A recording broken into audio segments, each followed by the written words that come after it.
ট্রেনে সফর করতে মোটামুটি আমরা কম বেশি সবাই বেশ পছন্দ করি, আর সেটা যদি হয় মেট্রো রেল তাহলে তো কোনো কথাই নেই। আজকে আমি একটা ছোট্ট এইরকম রেল ভ্রমণ আপনাদের সঙ্গে শেয়ার করব। আশা করছি এই ছোট্ট ভিডিওটা আপনাদের সকলের খুবই ভালো লাগবে। তাহলে চলুন বেরিয়ে পড়া যাক আমার সঙ্গে। ও হ্যাঁ, নিজের পরিচয়টা দিয়ে নিই। আজকে যারা আমাকে প্রথম দেখছেন, আমার নাম পাপড়ি, আর আমার চ্যানেলে আপনাদের সকলকে অনেক অনেক স্বাগত। আর যারা পুরনোরা রয়েছেন তাদের জন্য তো সবসময় আমার শুভকামনা আর শুভেচ্ছা রয়েছে। তাহলে আর কথা না বাড়িয়ে চলুন বেরিয়ে পড়া যাক বাড়ি থেকে। আমার হাতে রয়েছে মেট্রো রেলের স্মার্ট কার্ড, যেটার মিনিমাম মূল্য হলো 100 টাকা আর ভ্যালিডিটি 1 বছর। এখন আমি স্প্ল্যানেড মেট্রো স্টেশনে রয়েছি, আর এখান থেকে যাব হাওড়াতে। স্টেশনের মেঝেতে সবুজ রঙের পা আঁকা রয়েছে, এটাই হচ্ছে গ্রিন লাইন। এই পথ ধরে ধরে আমরা এখন চলে যাব হাওড়ার দিকে যাওয়ার জন্য, স্প্ল্যানেডের আরেকটা দিকে।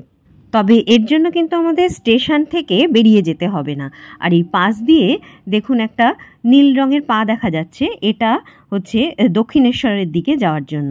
সুতরাং যারা মনে করছেন যে কিভাবে যাব, অসুবিধা হবে কি না, একদমই অসুবিধা হবে না, সেটা নিশ্চয়ই বুঝতে পারছেন। আর কিছুক্ষণ বাদে বাদেই হাওড়া ময়দান কোন দিকে যেতে হবে সেটা কিন্তু নির্দেশ করে দেওয়াই রয়েছে।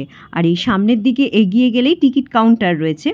যেহেতু আমার কাছে স্মার্ট কার্ড রয়েছে সেজন্য আমার টিকিটের প্রয়োজন হবে না। টিকিটের ভাড়া হচ্ছে স্প্ল্যানেড থেকে হাওড়া পর্যন্ত মাত্র 10 টাকা। আর যারা দমদম মেট্রো স্টেশন থেকে হাওড়া যেতে চাইছেন তাদের ভাড়া পড়বে 25 টাকা। এবার আমরা এসকালেটর ধরে নিচের দিকে চলে যাব। যেহেতু এই ট্রেন পথটা গঙ্গা নদীর তলা দিয়ে যাবে, সেই জন্য আমাদের 34 মিটার নিচে নেমে যেতে হবে। দেখেই বোঝা যাচ্ছে প্রচুর সিঁড়ি আছে। তবে যাদের এসকালেটারে অসুবিধা হয় তাদের জন্য কিন্তু পাশ দিয়ে সাধারণ সিঁড়ির বন্দোবস্তও রয়েছে। 2024 সালের 15ই মার্চ প্রথম এই ইস্ট ওয়েস্ট মেট্রো চালু হলো, যাতে স্প্ল্যানেড থেকে সরাসরি হাওড়া স্টেশন পর্যন্ত মেট্রো চালু করা হয়েছে। এটা কিন্তু ভারতের গভীরতম মেট্রো স্টেশন। তবে আর একটা বিশেষ কারণেও ইস্ট ওয়েস্ট মেট্রো খুবই গুরুত্বপূর্ণ। তার কারণ ভারতে একমাত্র জলের তলা দিয়ে, মানে নদীর তলা দিয়ে মেট্রো এই প্রথম তৈরি করা হলো।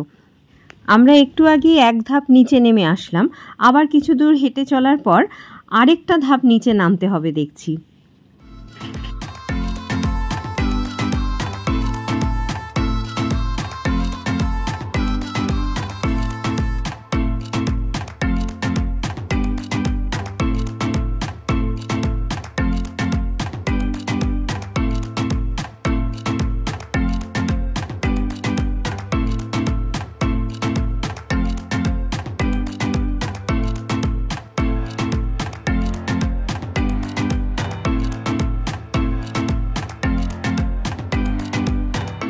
স্প্ল্যানেড থেকে হাওড়া পর্যন্ত পৌঁছতে মাঝখানে দুটো স্টেশন পড়বে। প্রথমটা হচ্ছে মহাকরণ আর দ্বিতীয়ত হচ্ছে হাওড়া ময়দান, তারপরেই হাওড়া স্টেশন। প্রত্যেকটা স্টেশনে ডাবল ডোর লক সিস্টেম রয়েছে। দুটো দরজা খোলার পর আমরা ট্রেনের ভেতরে ঢুকতে বা বেরোতে পারবো। ভাবতে ভীষণই অবাক লাগে, আমি যদি বাই রোড আসতাম তাহলে স্প্ল্যানেড থেকে হাওড়া আসতে মোটামুটি 50 মিনিট থেকে 1 ঘন্টা তো লেগেই যেত। কিন্তু এই স্প্ল্যানেড থেকে মেট্রো ধরে আমি মাত্র 6 মিনিটের মধ্যেই হাওড়া স্টেশনে পৌঁছে যাব।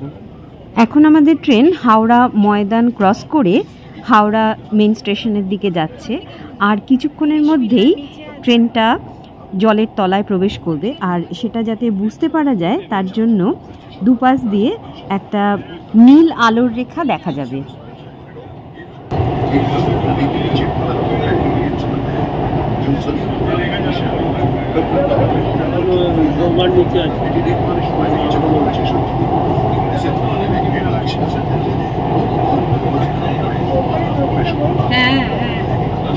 এই যে এই আলোটা ইন্ডিকেট করছে যে এটা তলা দিয়ে যাচ্ছি। ভাবাই যায় না, সত্যি নমামি গঙ্গে স্টেশন।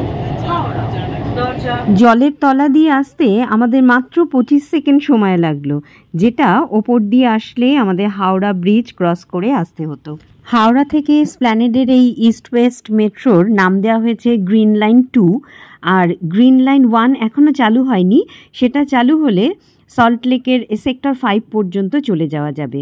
সত্যি কলকাতা মেট্রো কিন্তু আমাদের কলকাতাবাসীদের কাছে একটা বিরাট বড় গর্বের বিষয়। যারা কলকাতা শহরে বেড়াতে আসেন, বিভিন্ন জায়গা দেখতে আসেন, তারা যদি এই ইস্ট ওয়েস্ট মেট্রো না চড়েন তাহলে কিন্তু একটা বিরাট বড় অভিজ্ঞতা থেকে আপনারা দূরে থাকবেন। এটা কিন্তু হলপ করেই বলা যায়। পুরো স্টেশন চত্বর এতটা বড়, সাজানো গোছানো, আলো ঝলমলে আর অপূর্ব সব ছবি আঁকা রয়েছে যে দেখলে মন ভরে যাবেই। হাওড়া মেট্রো স্টেশনের এসকালেটার যেখানে আপনাকে বিদায় জানাবে, সেখানে উঠেই আপনি দেখতে পাবেন যে বাঁদিকে হাওড়ার পুরনো কমপ্লেক্স আর ডান দিকে রয়েছে নতুন কমপ্লেক্স। এখনও যদিও কাজকর্ম অল্প কিছু বাকি রয়েছে, তবে এটাও কিন্তু দারুণ ব্যাপার।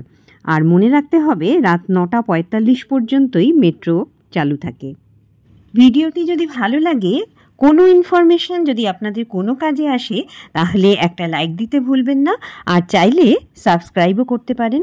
তাহলে এখান থেকেই বিদায় নিচ্ছি আপনাদের কাছ থেকে। আবার দেখা হবে অন্য কোনো ভিডিওতে, অন্য কোনো বিষয় নিয়ে। ততক্ষণ পর্যন্ত প্রত্যেকে ভালো থাকুন, সুস্থ থাকুন।